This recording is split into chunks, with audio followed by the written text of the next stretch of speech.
Greetings, dear viewers, and welcome back to another live conversation on ALLATRA TV. Today we have a very interesting guest, Rashani Shinaz from India. And just before we start, I would like to introduce the project Creative Society to those of you who joined us for the first time today. Creative Society is the project initiated by people for people.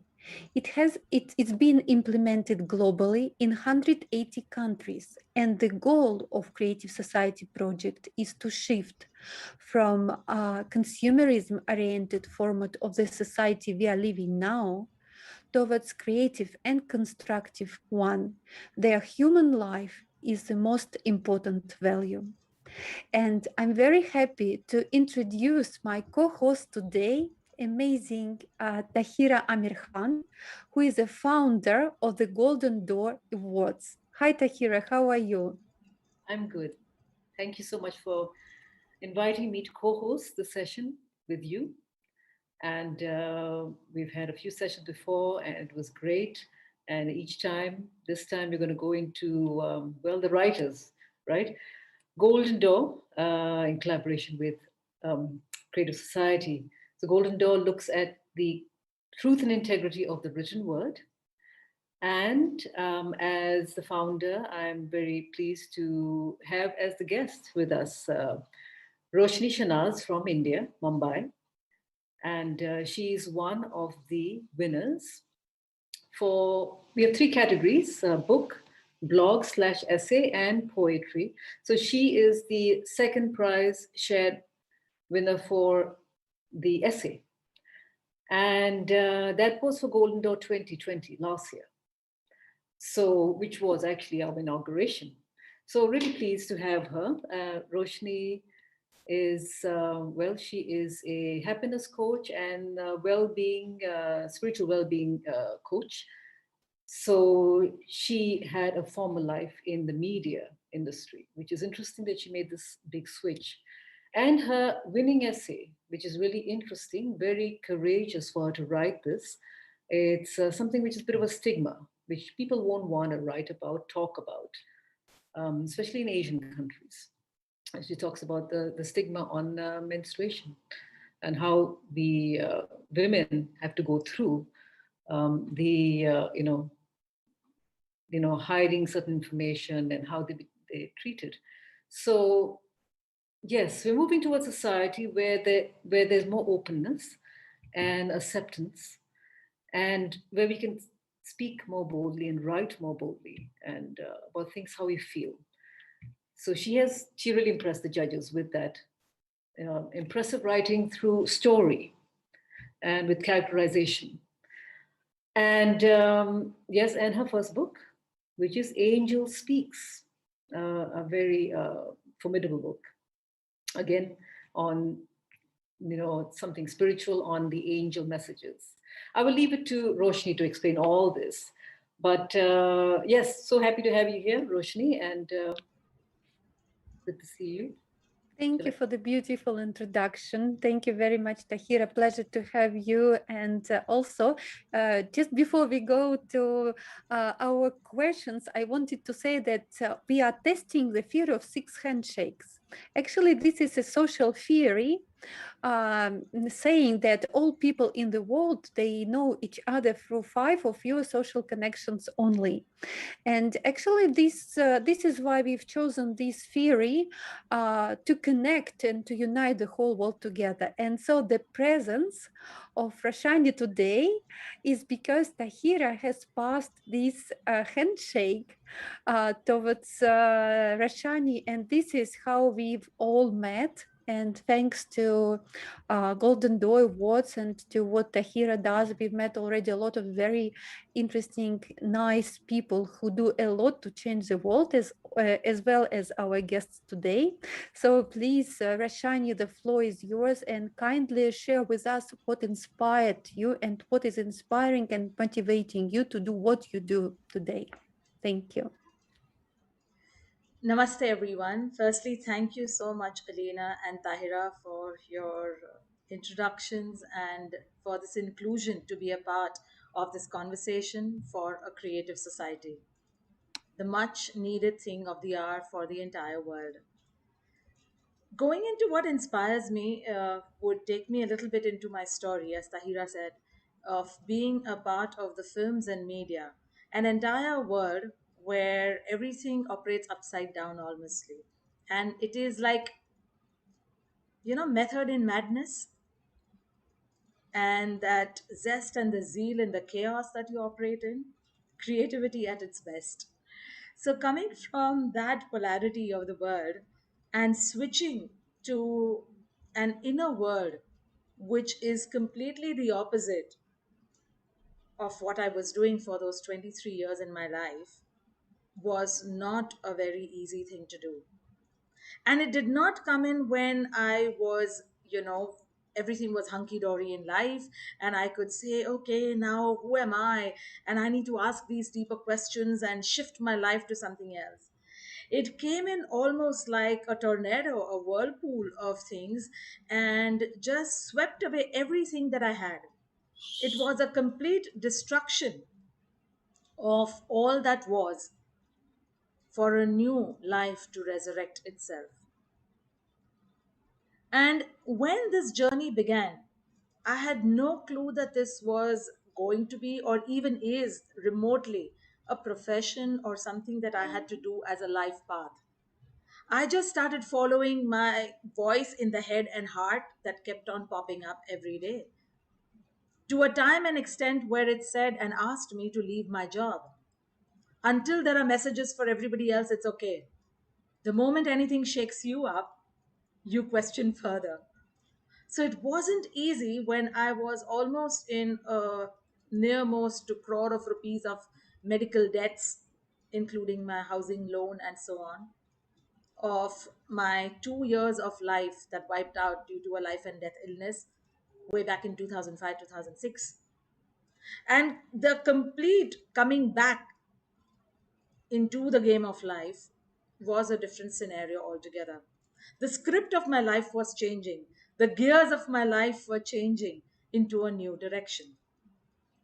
And when that was happening, I had one of my very, very first interactions with a lady who was in coma. She was the mother of a very, very close student, friend right now in life across these 11 years. And she was someone who I used to go to every single day, so every single week, sorry, for healing at the hospital. And when she came out of coma, she actually remembered me, how I looked, and she had this complete knowingness that I came to her for certain prayers. And after kind of praying over this matter, because this was my first stark experience to know that a person in a comatose can also be aware and be conscious of people and things around. And when I was praying upon this, what came was that, what is this path? What is happening to me? And where is it going? I was always happy doing what I was doing. I was passionate about filmmaking, wanted to be the best filmmaker, and was the best in what I did. But here, the voice in that heart said, now, when your happiness is going to take a back seat, and the happiness of others is going to be way beyond those levels and intensity of happiness, is what will motivate you, is what will inspire you. And waking up every day to ask God, how more can I be utilized today for the benefit of another person, is what drives me each day.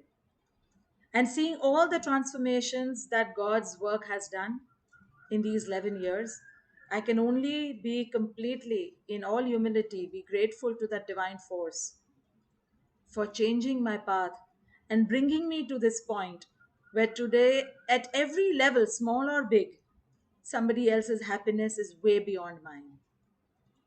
And that is what is my daily inspiration and motivation.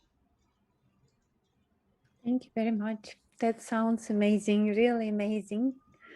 And this is actually one of the characteristics of the creative society, that members of such a society, they create conditions around that people are happy. Not only you are happy, but people around are happy. Because this talent of creativity, it wakes up in us and it starts to grow, then we start to share, not only doing something for ourselves, but to share with other people. So, talking about the project Creative Society, I know that you had an opportunity to read the 8 foundations of the Creative Society, to know more about the project Creative Society. But let's start from the first question. How do you envision a creative society? This society, there you, maybe people you love, everyone around you can be happy, live prosperously, feel comfortably. What is this society for you? For me, Elena, to envision a creative society is in many layers. The first aspect is that when we all are sincerely and diligently living a life of love, compassion, and oneness. But how do we do that if we ourselves are fragmented? It can only happen when we are operating as a whole being within our own lives. When there is no segregation, discrimination, and separation from our own inner and outer being. We are constantly waiting for someone to plonk in our lives and save our lives. We have to wake up, step up, and show up for our own selves first. If each individual woke up to their own socio spiritual individual responsibility, we would be a world of 8 billion healed people. And for me, it is, how do I franchise this responsibility? Envisioning a certain goal, it cannot be just your and my goal. We have to take this goal to the grassroots. We have to make this a goal of every individual. We have to help people understand that when the fear of being in the rut overcomes the fear of change, is when we will make that transformation. And to step up and say, no more. If each of us have to do this in our own ingenious and creative ways, we will be a bunch of holistic, and with that I would say WHOLEISTIC, human beings, catering to that one vision through our own unique experiences, our own unique skill sets, and existence. And that is what I envision as a creative society.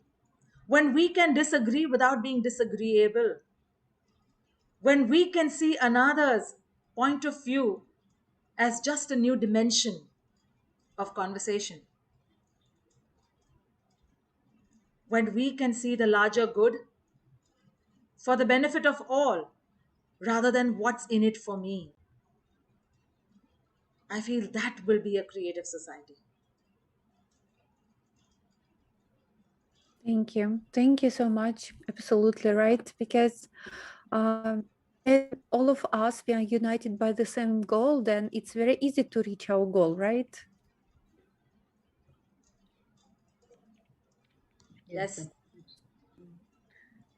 Thank you for sharing, Roshni. It was insightful. Yeah, this conversation is in a very apt time, where especially Roshni is in a country where, my goodness, India is in a very painful time right now, and that everybody needs to come together, right, as cohesive as possible now, so that you can move forward and not fall backwards more than ever before. Let's see. Really, the whole world is watching India right now. So yes, curious what you're doing in that, and especially now because India is actually a creative society. I would say it is a highly creative society. It's got a long history, and Yes. in terms of the foundations, how do you think at this time what needs to be done? Looking at the foundations of the creative society, what do you think the action plan? Looking at India. I think the first and foremost, as an individual, I would feel from the larger perspective that we need to understand the true strengths of our diversity. A society can be truly creative when I can tap into the talent of each one present and to treat it as a corporate conference room where I can honor the presence of each one there, the diversity of each one, the creativity and the uniqueness of each one's strength, and then put it all together to amalgamate to come up with one thing that is going to move the world or move our world. Each one of us has a small world around it. There's this little story about an ant screaming and shouting, I'm drowning, I'm drowning, I'm drowning. And then she turned into, the world is drowning, the world is drowning, the world is drowning. And there's this little frog that was leaping. And he said, stop giving all fake news. The world is not drowning. You were correct earlier. You are drowning. But actually, the leaf that the ant was in was drowning. Mhm. For her, that is the world. She can't see beyond that. And Mhm. therefore, when the leaf was drowning, the whole world was drowning. So we need to realize of what I can do, as I said earlier, if we can create awareness programs, if we can get everybody to join the chain of humanity being the foremost religion, the foremost faith of life. Why do you plan a meeting? Why do you plan this interview? You don't know what's going to happen the next second. I don't know if I'm going to pop it the next minute after closing this interview. Yet meetings are planned, yet our schedules are planned. What is it? It is that factor of conviction and faith that the human spirit has of of a tomorrow that will come. Mhm. And even though we know about all the eventualities of life, we yet plan because that is our dharma. The fire's dharma is to burn. The fire has got no concern whether a young kid is putting its finger or an old man or a priest or a saint is putting its finger into the fire. It will burn. If I and each individual in our capacity realize that it is my dharma to make a difference, to make the Mhm. best of this today, to make the best of this moment, and how creatively can I do it? Mhm. If you see this whole past year, humanity and especially so many, even Indians and world over, we've come up with these ingenious business ideas and products and everything that can help people. At one end, things have collapsed. At the other end, businesses have flourished. It is just by changing the perception and the need, the dynamics of the economics of demand and supply. But when we put people over products and the planet over all, is when we will be able to move towards this paradise that we all want to create. Not by constantly thinking of what the government is doing, what this one is doing, what that one is doing, what that corporate is doing. We are so focused in all the problems. We have to come out. It is like somebody screaming who is in the quicksand. You cannot jump into the quicksand to help that person out. You have to be at that right brim edge of the quicksand, maybe, and have the strength to put out your hand and strategically pull that person out creatively. with a stick, with a pole, with a rope. What you do is what the human spirit does when pushed off the cliff.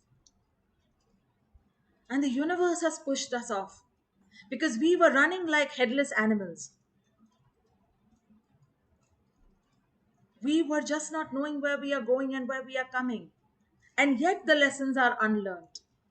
We need to help the society to learn the lessons that we needed to through this episode of our lives. And the first and foremost thing, if you see with the pandemic, that we all are being driven to the equality of all humanity. Absolutely. It is not having any bar stakes or any discrimination of poor and rich and this and that. It's brought all our lives to a standstill at one go. Yes, the suffering of the poor and the middle class is worse. The Yes. sandwich more being the middle class, Mm. because the poor can still be helped, the rich still has its own reserves. Yes. But yet they have different kind of problems. So we need to be a compassionate society of understanding that just because I don't tell, or just because Tahira might not say, you might not say, or some rich guy or a celebrity might not talk, doesn't mean they don't have problems. Everybody does have problems. Intensity is varied. And the ones who are a little more blessed also, how can I be utilized to elevate and help and be there for one more person? Absolutely. And that is what is needed for us today to do on an immediate level. I Yes. agree. Yeah. Reaching out and connecting and self-governing. Um, Yeah. because for like you were saying the last part, to op- to reach out whichever way in a creative way, how you can help out. I mean, the majority of the population in India is poor and middle class, right? Yes. And the poor I know are really suffering. I don't know what's happening with those who are on the streets, the street people who live on the streets. My goodness, Yes. that Like, was a problem last year. Yeah, yeah. Like through our foundation, we have been helping couple of slum dwelling hutment, which are called bastis, where a lot of slum dwellers live together in a community form, and people on the roadside with their ration, which is their groceries, daily needs, medicals, rents for their little hutments, school fees for the children, and the frontline daily wage workers which have not been there, and that has been ongoing. But how much can you feed fish to? And how many mouths can you feed fish to? mm, We have to somewhere create a self reliant society. And mm, maybe this pause is the time where we can put all our resources of money, ideas, and creativity together mm. of what we can do to make this unit self sufficient. So we have Absolutely. been thinking of a lot of vocational skill set building programs and stuff like that, which we have been doing earlier before the pandemic. Now we've not been able to do. Unfortunately, for this lot, we can't even do online Yeah, because they are not having the phones or yeah, technology Mhm. to have that. But yet, the kids who are going to night schools and all, where we are able to, we are still doing that. So the thing is, problem is there. It's like the weather. It's neutral. The situation is neutral, it's existing. It's raining and I can't go to the party. Now, either I sulk that I couldn't show off my nice dress to the party, or I, put in some popcorn into the microwave and watch my Netflix or an OTT platform. We So to have to change. acknowledge first, to acknowledge that what we Exactly. have, the lack of an acknowledgement is actually, I think, it's something which is fixing, like cementing the state of the society. The fact that we became resistant, like we have resistance towards problems. That means we agreed that we have problems, and we agreed to the fact that anyone solves and finds a solution there he or she is right now. And we think, oh, that doesn't touch me. now or today, so I don't want to see it. Then a problem comes to me, I will solve it. And overall, it brought us to the state of the society that we lost our senses towards what is happening around us. And this fact of acknowledgement is crucial. It's the fact which pushes us to make steps. And also that solutions, yes, we always have to act there we are now, but the solutions, they cannot be found within the paradigm of one country, one city. It's a global solution.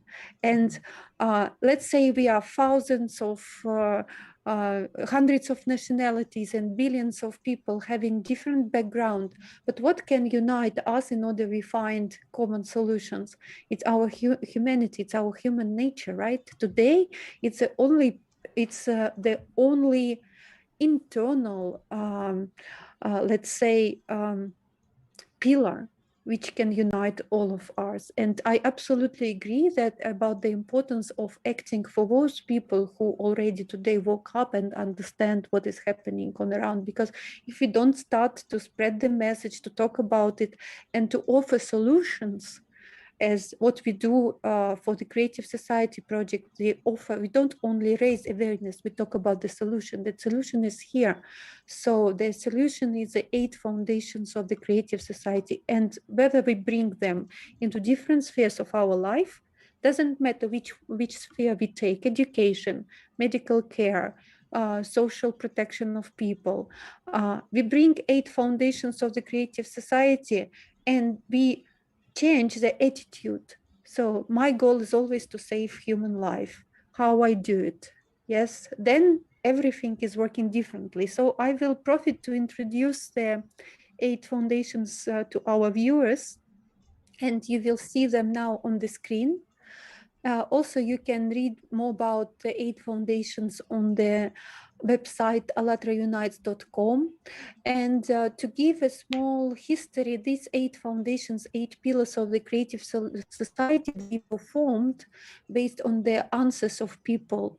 People were participating in the social survey organized by Allatra Public Movement. It's an international survey. It took place for 10 years. And the answers of people about society in which they would like to live in, they were formed into the 8 foundations of the Creative Society. So just now on the screen, you saw the first foundations of the Creative Society, which is human life. And maybe I will take time to read it to our viewers, that human life is the highest value. Life of any human has to be protected as one's own.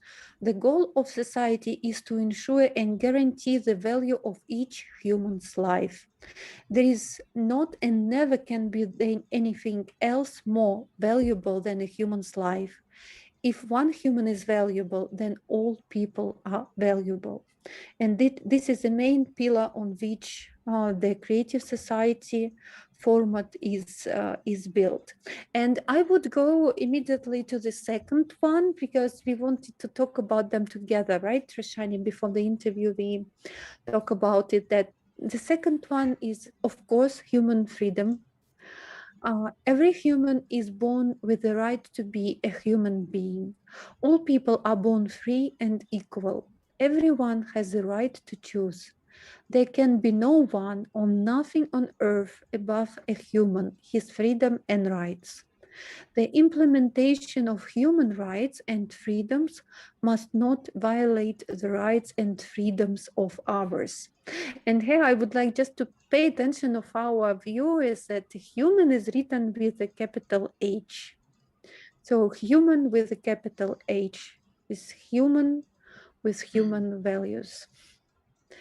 So let's discuss maybe these 2 foundations. Rashani, what is Sure. your understanding about their importance and implementation?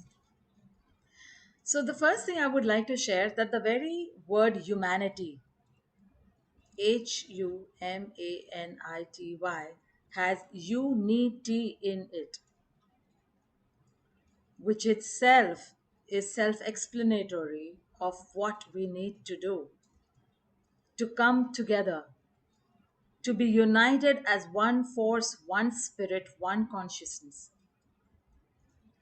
All this while, there was, again, this acceptance is very important. We may not like to hear bitter truths of life, but we had this, apathy of sorts that had seeped in. So some places getting bombed. Oh, there it is getting bombed. Oh, okay, prayers. Oh, there something is happening. Oh, rape is happening. Oh, it's happening there. Prayers. Now it's happening next door. It's happening here. That has shaken us. Now, why did we need to come to that point? And we yet can make a turnaround from this path because we are moving towards higher dimensions. Just as all of this is happening, there is so much of goodness that has mushroomed in life. People like Tahira, people like all of us, people like so many of our Golden Door and our Rex Karmaveers, and so many across the board today. You see Facebook or you see social media, you will at least see 1 in 10 posts which is talking about somebody making a difference in the society and the world in their own unique ways. That was not happening 20 years back. So the good and the bad is always in tandem. And it is true, the process of darkness or the Maya or the illusion that we are moving to the light. But if we do not accept it, if we do not accept our flaws, if we do not accept our shortcomings, we will not work towards transformation. And as I said earlier, the human life, which you very beautifully expressed, that every human life matters. I would go above that and say every life matters. We have to have that love and compassion and empathy for our nature, for Mother Earth, for the animals, for all the living species. There's this beautiful image sometime back that I saw on social media where there is this, animal crossing the road. And it said, this is not a deer crossing the road. This is a road crossing the forest. And that is what we've done. We have played this tanda, which is a very ferocious dance form of the gods, the dance of destruction. So when ego has superseded and taken control of everything and said, there's nothing which is not in my control, sadly enough, with all the collective force of that energy that we have built up for lifetimes and lifetimes, we are seeing this transition today. But this transition again is not just a bane and not just a curse. I would say that if we take it with prayers, that may we learn the lessons of valuing all life on planet Earth. And Earth is the only planet which is inhabited with life, with the life force, the prana, the chi that is existing in everything. And interweaving that to human freedom, I would say one component which is majorly missing of why we can't implement everything for human rights and human freedom, which means of another human being, is because we do not know our fundamental duties as a human. I know to fight for my rights, I know fight for my freedom, freedom of speech, freedom of action, freedom of this.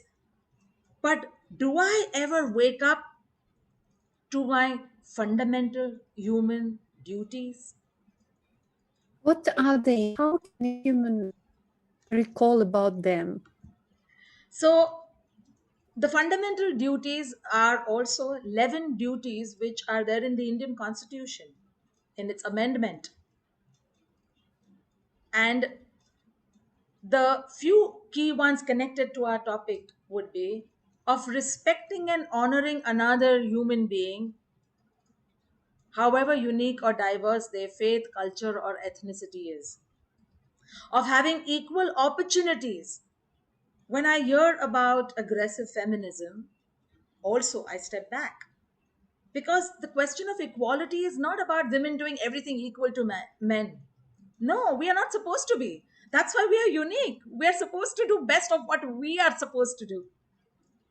It is to tap into my uniqueness as a woman, Mm. the facets, the attributes of a woman, and escalate that to its optimum peak and reach that summit. But what equality for me means is giving equal opportunities, be it gender, be it culture, be it ethnicity. And it is the human fundamental duty of somebody who is in the hot seat to make Mm. sure that there are equal opportunities for all. Mhm. And this goes out to all change makers of the world, everyone who is sitting in a hot seat in authority, to see, is my kingdom, is my little world giving equal opportunity? Then it is a game of merit. Mhm. I wouldn't say that just because I'm a woman, give me a seat in the bus and the train. No, I don't want it. Because that, by very fact, I'm saying I'm weaker and I need special ways to do things. Mhm. So when I'm equal, I just need an equal opportunity. Mhm. Yes. I need that space, that conducive atmosphere that is created.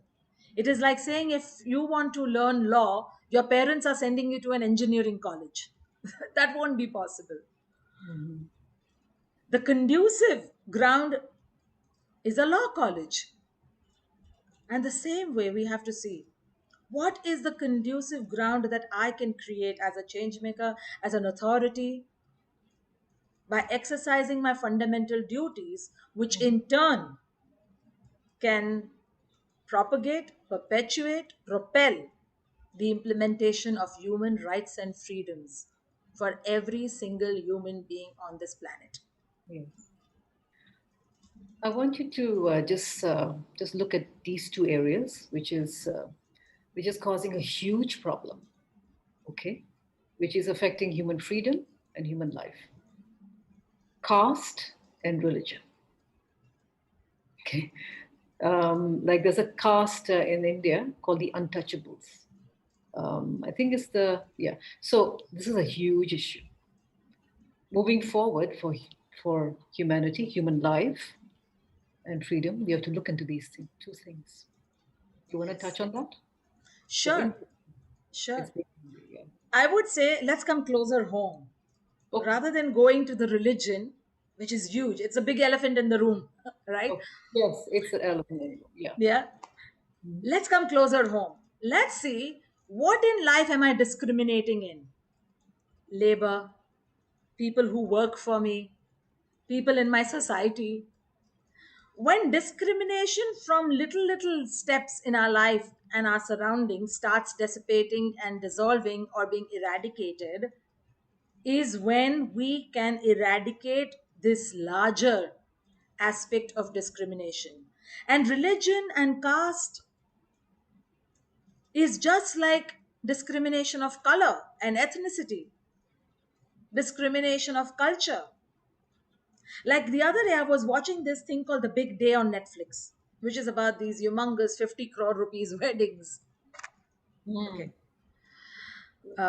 No comments on that part. But what I saw was the humor of how the two ethnicities and cultures, when there were marriages of a foreigner marrying an Indian and vice versa, and of two different cultures, there is yet this thing of my culture, my this, Yes.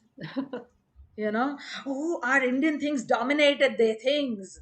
And that's what we see, very commonly you will see this pleasant, you can say, for lack of good words, nudging that goes on. Oh, the ladki walas and the ladka walas and the boys side and the groom side and the bride side and one upmanship. So the thing is that, this discrimination and one upmanship is God blessedly there in everything. And unless I clear the ground closer home, charity begins at home. And all of this that we talk about begins at home with self. Everything bonds out of the self and ends with the self. Today we are seeing we are not even getting the bodies of our families. What culture, what religion, what caste? Yes. Everybody is being asked to be cremated, for example. There is a whole lot of debate going on in Supreme Court right now for religions asking for the bodies to be done in their own special rites, for the last rites to be done. Mm. Last year, there was a time where families could not even see the bodies of their loved ones. How treacherous that can be. We are not going with anything. The spirit is ubiquitous. There is no gender.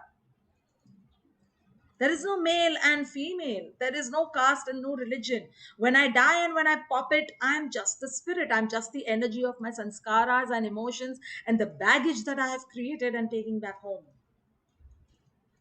We need people to realize that. We need people to realize all of these stark, very, gruesome lessons of this pandemic. This person won't touch me. Are you asking which doctor, which religion, and which caste he belongs to? Mm. Are you asking whose blood is it that is going into you? Whose plasma is it going into you for the transfusion? That color is red. And it just has to match another human being with its own unique fingerprint of the DNA that it is carrying. And if we can do that, Tahira, I think all this, superfluous things about caste, my religion is bigger than yours, my God is bigger than yours. God is also shaking in his, heavenly space, I'm sure, with all the monkey business that we are doing out here. Yes. And the very road, the very pathway, the very way of life which we call as an organized religion is like our nursery and, KG class for us to graduate towards God, the Mm. formlessness of God, Yes. the existence of divinity within you and me. Mm. You take a tablet in your mouth, it goes through the same esophagus and the same intestine, the same stomach. Nothing is different. Who is telling that tablet that it is for the headache or it is for the stomach ache or is it for the kidney or is it for diarrhea? Who is telling it? There is a living divine intellect within our body. This creative, magnificent masterpiece that we are created is a thriving life force energy of the creative society. Mm. But it is like a carpenter having an entire toolbox and not utilizing it. We are not optimizing the real truth and the real ways of applying our magnificence into the world. We are utilizing it for all the wrong things. Yes. Yes. Absolutely. Yeah.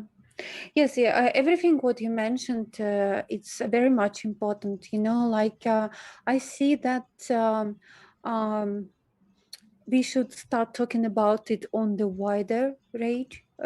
We have to bring forward more people talking about it. And I think that talking about creative society, oh my God, we have so many things to implement, starting from bringing this message to every corner, waking up those who still uh, uh, believe that nothing can be changed, or who still believe that everything is fine, then go into practical implementation, unity of people, putting 8 foundations of creative society into not only our family's business, but also constitutions, and not only writing and forgetting, but practically implementing it. And it is supposed to shift, like let's say every sphere, any factory, any production, anything what we have now should be shifted. And this is such a huge volume of work ahead of us. This can be done, then all humanity join, or at least the majority of the humanity join. And I think that talks like this, what we have today on a live broadcast, and many people will watch us, at some point we should come to discussing it at every corner. Every time when we meet a person, we should talk, look, did you hear about creative society? You know, we can do it now, but in order to do it, we have to understand simple things. We are equal. We have the same color of the blood. Then someone is suffering somewhere, it will touch you. Don't think it will not touch you. It will come to you because we are all connected. We are connected physically, spiritually, we are connected by the same consciousness, we are connected everywhere. So I believe that we can do it all together. I believe that really we can like wake up ourselves, wake up, help each other to give that hand of confidence to those who don't believe in themselves, and really making it happen finally. Because I know that in the creative society, all the scientific researchers and technologies today would be united to work on the solution of the current problem with COVID. But now again, what we see competition. We see competition, we see segregation, we see that someone wants to profit again from this situation, and we see people suffering all around the world. So yes, but thank you so much, ladies, for today's live conversation. It was amazing. I'm sure we could continue for hours, and I hope it's not our last live conversation. We can join round tables and continue discussing these topics, bringing more people into these discussions. I would like to invite you, Rishani, to register on the website allatraunites.com. Also invite our dear viewers. It's very simple. Just click the button, join us on the website allatraunites.com, and leave your contacts, and all together we can discuss what we can do today, how to inform people, because now we are at the most difficult informational stage. It's the most difficult because it's done by us people, and there are so many obstacles to reach everyone, to explain what it is, to again to help overcome our patterns, Yes, our stigmas, yes, and yes, to yes. grow all together. I would say the task is humongous. If we think about, I have to do everything, but everyone may not be able to do everything, but everyone may be able to do something. Something. And if each one of us can pick up what that something is, to bring in other people and their unique somethings together, then we will be able to see the daylight of this entire mission, catapult into something really beautiful. And just as you said that, there is competition, there is one-upmanship, all of that needs to be eradicated. And that can only happen when love and compassion. I would say there should be more women placed in authoritative positions to bring forth that love and compassion in judiciary, in politics, in science, and everywhere, so that the innate qualities of patience, perseverance, tenacity, fortitude, determination, and topmost being love and compassion can be Absolutely. exercised through the decision makings for the society and for the world. We definitely need to bring more love to our society, that's for sure. Yes. And this is not just talking as I said, that this is not just talking about plain Jane feminism. This is about talking of balance. The universe is all about balance. Every inhale has an exhale. There is giving and receiving balance. There is the yin and the yang balance. And through that part of the yin, you still see a speck of the black dot. And through the part of the other, you see the white dot. And that is what life is. That even though You may not be able to stand someone. See that person as a whole. See what that person can bring to the table. See how that person can help achieve a certain vision that can be beneficial to all of humanity. And then we'll be able to harmonize ourselves in this compassion and empathy to join hands for a creative society. Thank Yes. you. To move into acceptance, actually, acceptance and honoring the differences. Absolutely, and will resolve many things. I mean, there is race. Now it's all about race, the race card, the religion card, and caste in certain countries.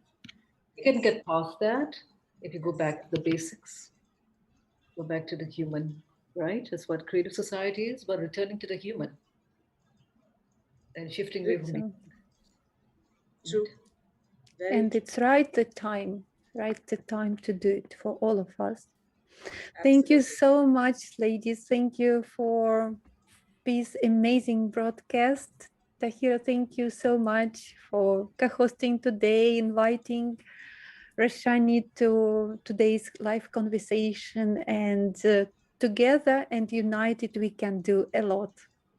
Thank you so much. And just to finish today's amazing broadcast, I would like to present a song which was a gift of Avram Rousseau. It's an author and singer, and he presented this song for the conference Creative Society, What the Prophets Dreamed of. And this conference, this global conference, took place on the 20th of March 2021.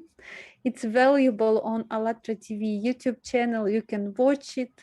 That's an unprecedented event which really changed the history.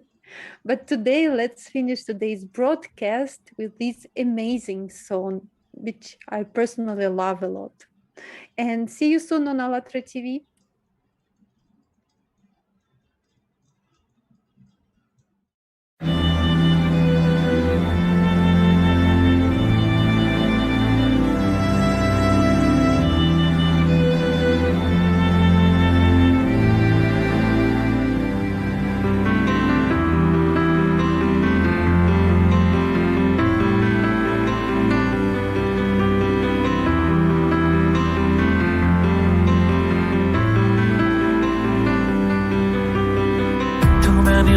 Lost, too many hearts fall down.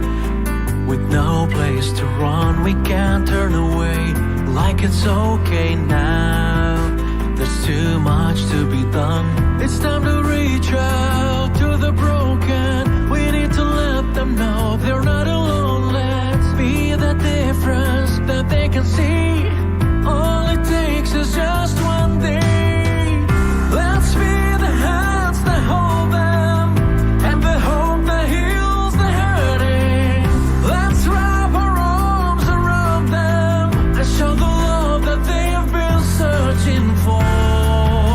There's so much we can do when our hearts come shining through. Let's be the change that it takes to save the world.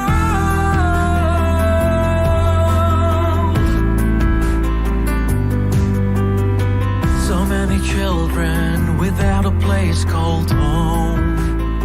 Who's gonna take them in? And the hungry on a broken road, facing the night again. We can't ignore them when we can all see that the hope they need is up to you and me. They need a reason to believe. All it takes is just one deed. Let's be the hands that hold them, and the hope that heals the hurting. Let's wrap our arms around them and show the love that they have been searching for. There's so much